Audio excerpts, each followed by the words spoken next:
এক সাহাবী নবীজির দরবারে হাজির হলেন। নবীজি তাকে দেখে হাসি মুখে বললেন, হে আল্লাহর বান্দা, তোমার ওপর আল্লাহ অসম্ভব খুশি হয়েছেন।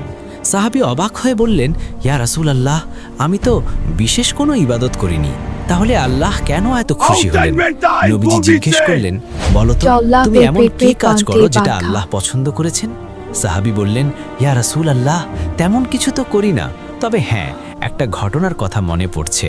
তিনি বলতে লাগলেন, একদিন আমার দুটো উট হারিয়ে গিয়েছিল।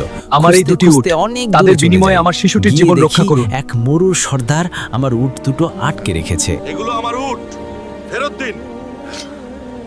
আমি উট ফেরত চাইলাম, কিন্তু এই নাও, সর্দার এটুকু রাজি সাহায্য হলো না। নেই। তোমার আমি মেয়েকে ফিরে রাখতে আসবো, এটাই যথেষ্ট হবে। এমন সময় শুনলাম ধন্যবাদ, সর্দারের আঙ্কেল। স্ত্রীর সন্তান হবে।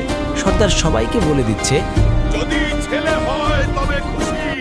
আল্লাহর রহমত সর্বদা তোমাদের আমি তাকে সাথে আছে। জীবন্ত কবর দেব। এই কথা শুনে আমার